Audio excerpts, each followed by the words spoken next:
الحمدللہ الحمدللہ الذی لا نحصی ثناء علیہ کما اثنى علیہ وقال اللہ تعالی فاعوذ باللہ من الشیطان الرجیم بسم اللہ الرحمن الرحیم والذین یؤذون رسول اللہ لهم عذاب علیم وقال اللہ تعالی انا کفیناک المستہزئین وقال النبی صلی اللہ تعالی علیہ وسلم من صلی علی واحدۃ صلی اللہ علیہ عشرہ وقال النبی صلی اللہ تعالی علیہ وسلم کنت نبیا و ان آدم بین الروح والجسد او کما قال علیہ الصلاۃ والسلام۔ نبی آخر الزمان صلی اللہ علیہ وسلم پوری دنیا انسانیت کے لیے نبی بنا کر بھیجے گئے۔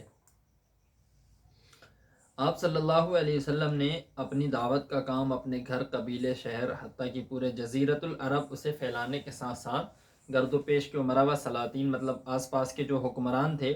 آس پاس کی مملکت کے جو حکمراں تھے، تو گرد و پیش کے عمرا و سلاطین کو دین کی دعوت سے متعارف کرانے کے لیے حضور اکرم صلی اللہ علیہ وسلم نے خطوط ارسال فرمائے، اور ان حکام کے پاس خط بھیجنے کا کام زیادہ تر سن 7 ہجری میں، جس وقت حضور اکرم صلی اللہ علیہ وسلم صلح حدیبیہ سے واپس ہوئے تھے، اس وقت میں ہوا۔ جن لوگوں کے پاس خطوط بھیجے گئے تھے ان میں سے ایک خسرو پرویز بھی تھا، فارس کا جو حکمران تھا خسرو پرویز۔ اور اس وقت میں فارس اور روم دو ایسی عظیم سلطنتیں تھیں جن کا اپنے گرد و پیش، مطلب آس پاس میں گرد و پیش بڑا زبردست رعب اور دبدبہ تھا، اور عددی قوت اور مادی وسائل میں بھی یہ سب سے آگے تھے۔ اور فارس ایک ایسی ناقابل تسخیر فوجی عسکریت تھی جس پر کبھی کسی بیرونی طاقت کو حکومت کی قدرت میسر نہ آ سکتی تھی۔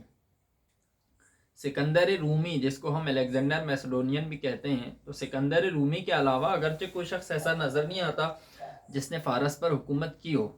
لیکن سکندری دور تسلط بھی ایک سیلاب کی طرح ایک طرف سے آیا اور دوسرے طرف سے نکل گیا۔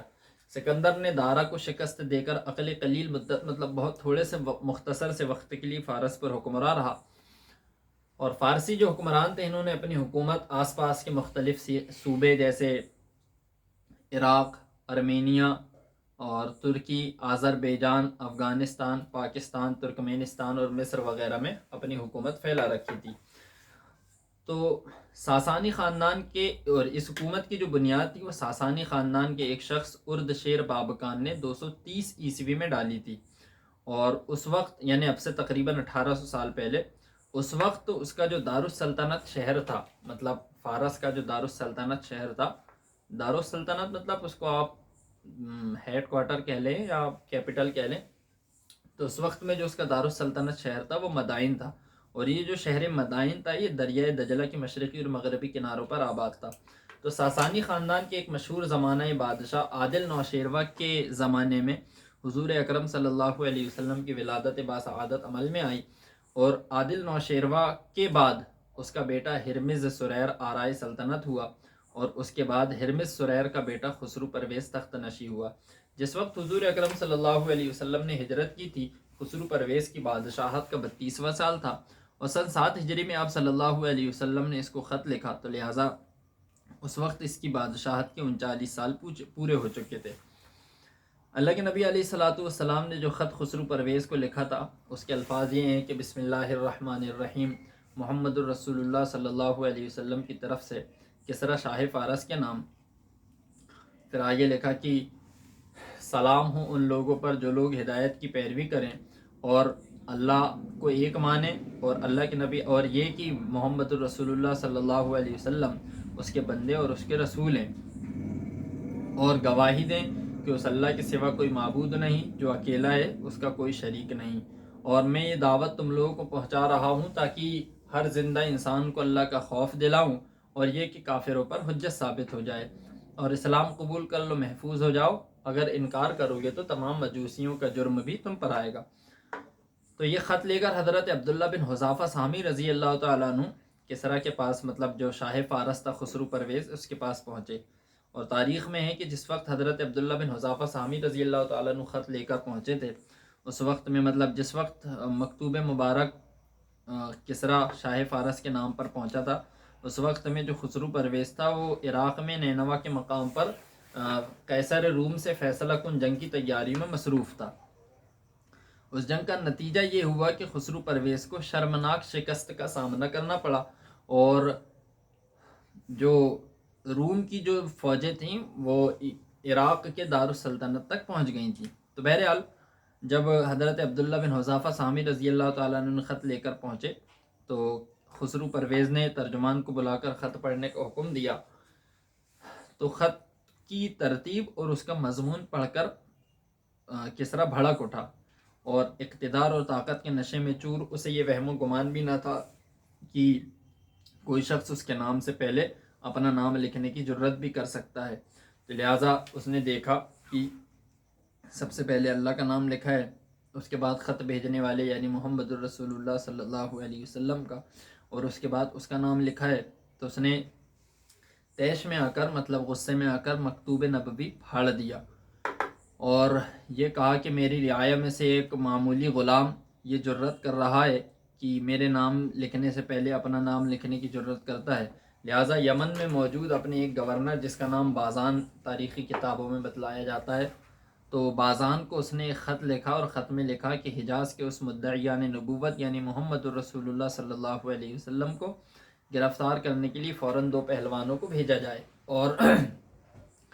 بازان نے تعمیل حکم پر بابویہ اور خرخسرہ، یہ 2 پہلوان تھے، تو بابویہ اور خرخسرہ نامی 2 شخصوں کو مدینہ منورہ کے لیے بھیجا، اور ساتھ میں ایک خط لکھ دیا۔ خط میں لکھا ہوا تھا کہ آپ ہمارے ان نمائندوں کے ساتھ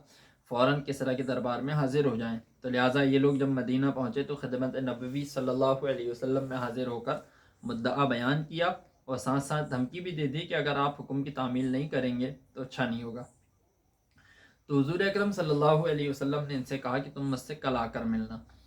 اور ادھر قاصد رسول حضرت عبداللہ بن حذافہ سہمی رضی اللہ تعالیٰ عنہ فارس سے واپس ہو کر ساری خبر آپ کو سنا چکے تھے، اور مکتوب مبارک پھاڑ دینے کا واقعہ بھی سنا چکے تھے۔ تو آپ صلی اللہ علیہ جب حضرت عبداللہ بن حذافہ سہمی رضی اللہ تعالیٰ عنہ نے یہ بات بتلائی تو آپ صلی اللہ علیہ وسلم نے فرمایا کہ اللہ پاک اس کی حکومت کے پرزے اڑا دے گا، اور اس سے پہلے اللہ کے نبی علیہ الصلوۃ والسلام نے ایک پیشن گوئی یہ فرمائی تھی کہ جب کسریٰ ہلاک ہو جائے گا تو کسریٰ نہیں ہوگا، اور جب قیصر ہلاک ہو جائے گا تو قیصر نہیں ہوگا، یعنی ان کے اقتدار کا زوال کا وقت قریب ہے، جو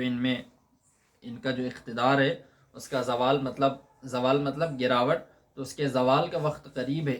لہٰذا اللہ کے نبی علیہ الصلوۃ والسلام نے آگے ہی فرمایا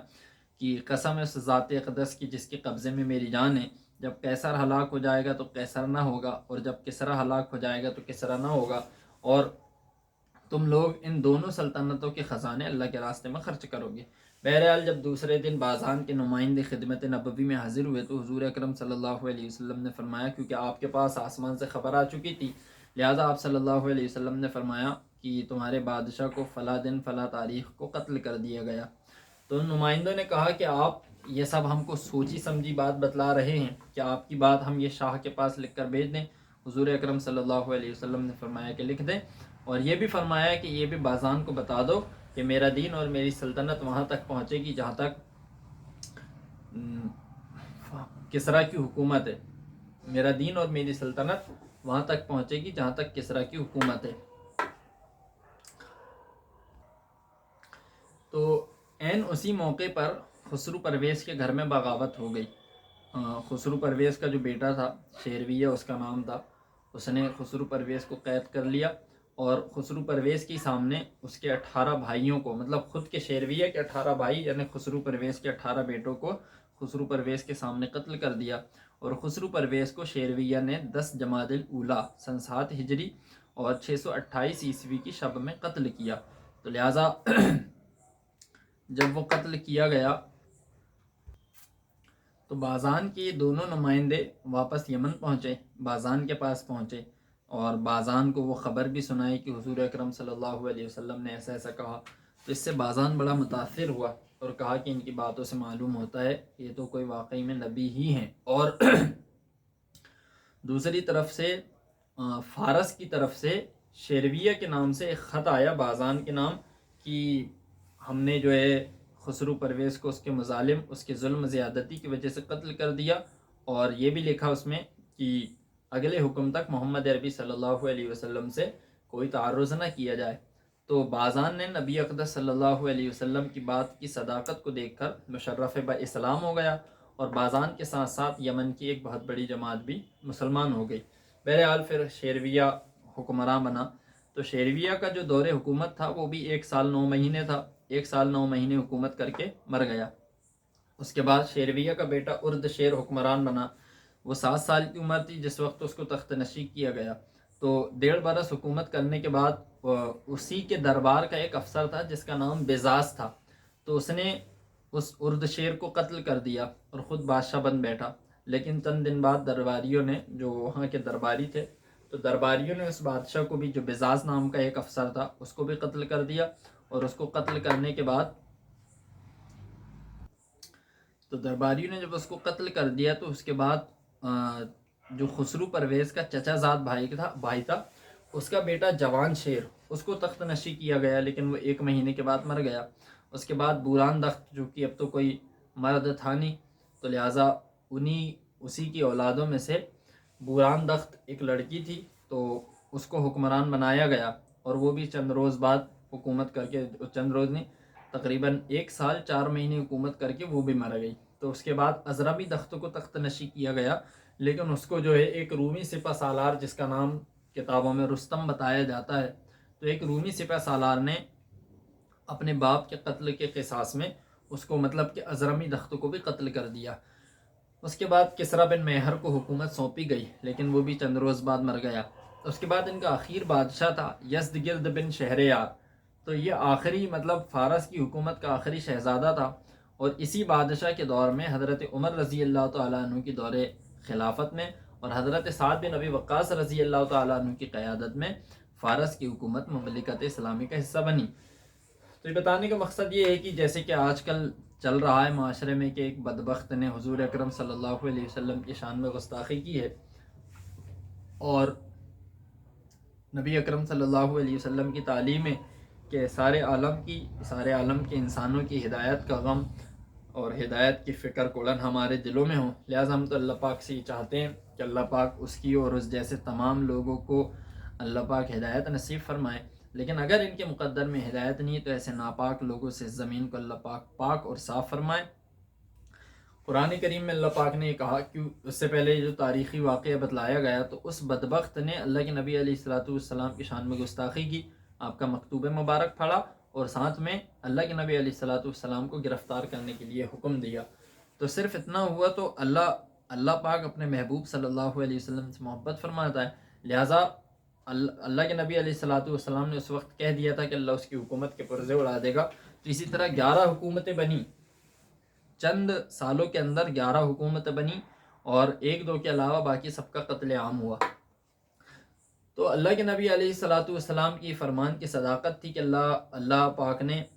جو اللہ کے نبی علیہ الصلوۃ والسلام کی شان میں گستاخی ہوئی، پھر اللہ پاک نے اس کو ظاہر کر کے بتایا، اور قرآن کریم میں بھی اللہ پاک نے ایک جگہ کہا کہ والذین یؤذون رسول اللہ لہم عذاب علیم،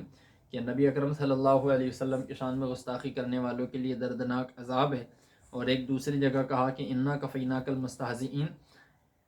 کہ آپ کی شان میں گستاخی کرنے والوں سے ہم خود نپٹ لیں گے۔ لہٰذا اس کا مطلب یہ نہیں ہے کہ آپ احتجاج نہ کریں، آپ پروٹیسٹ نہ کریں، ہم میں جتنی زیادہ جرت و جسارت ہے اور جتنی ہمت ہے،